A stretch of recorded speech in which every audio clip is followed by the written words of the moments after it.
What is your definition of partnership? Hello, my name is Tao, a typical Viet Kieu Moi, Viet people who lives in the US. Hello, my name is Anne, a typical Vietnamese. Dot, Dot. dot. I remember walking by myself on the streets in the US for the first time after years, and someone came up to me saying, OMG, I love your keychain. Oh, the penguin keychain you've always kept on your backpack? Yeah, it's adorable, I know. It is true that Americans are courteous when it comes to holding the door for those coming after, expressive when it comes to complimenting a stranger's impressive outfit as they walk by, saying their thanks and sorry readily in any situation. But the first thing that came up to my mind was, this lady's going to abduct me. Run! The mindset I've trained in Vietnam is to not talk to strangers on the streets, apparently because anyone can have bad intentions. Next thing you know, I'm back in Vietnam making friends with people I meet in the supermarket, like the cashier who had flawless skin. I asked her for her secret skincare routine. It was awkward in the beginning when I started at high. I was going to just leave her alone, but couldn't fight the urge to find out more about her. We made each other's day with such a weird but simple conversation. Famous sociologist Max Weber is one whose perspective I appreciate truthfully. Weber believes that there are values that guide people's social actions, and those values are structures of the social web, like how each society has norms that are defined by social values and in return defines the society itself, maintaining order for social control.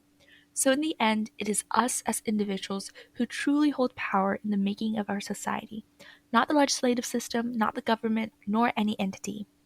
It's not an American thing to hold doors, express gratitude, and compliment others.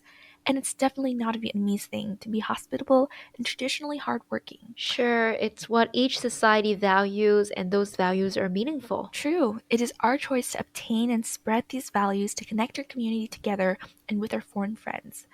I learned to be like very confident in just in a lot of situation, like actually mostly presenting, but is like very clear in presenting. But in my opinion, that's what I hope to bring to everyone in Vietnam. I grew up being taught English at an early age. My language journey has allowed me to learn an entire culture, even though I've never set foot outside of my homeland, Vietnam. In some ways, I was at the intersection of two cultures. I know the goods and bads of both worlds and innocently believe they're to learn from. But people around me don't think so. It was ingrained in them that there are signs for differentiation and not learning. Yeah, it's like you belong to a single world, not two. More than once, I've seen the invisible boundary between Vietnamese and Viet Kieu, or Viet people who live abroad. Like, those Viet Kieux are mostly cunning, they're not angels just because you're also a Vietnamese. Or they have gotten so used to life in that country that they look down on life here in Vietnam. And so they say. It saddened me deeply, knowing quote unquote access to a more developed society could let one turn their back to their own homeland, because they're now on the other side of the line, belonging to a different world, or maybe of a different nationality. But the other way back, many Vietnamese people would refuse to take up good things in another culture's manners as well. More than once, I've talked to my family and friends about some problems of Vietnamese behavior, things like throwing trash anywhere convenient or talking loudly in public, that bothered even other Vietnamese people.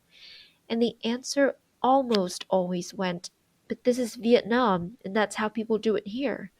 We are in our world. We do things our own way. More than once, I've wondered about the possibility of people learning from each other's cultures. Yeah.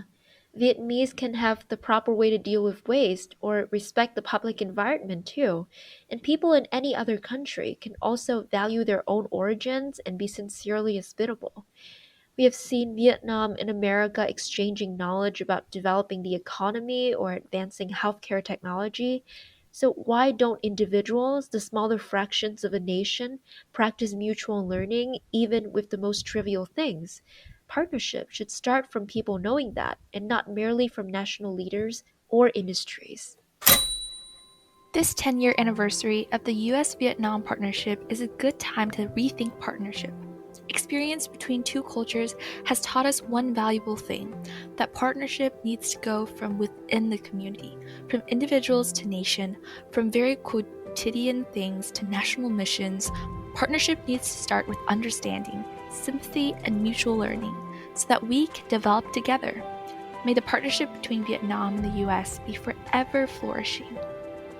What about you? What is your definition of partnership?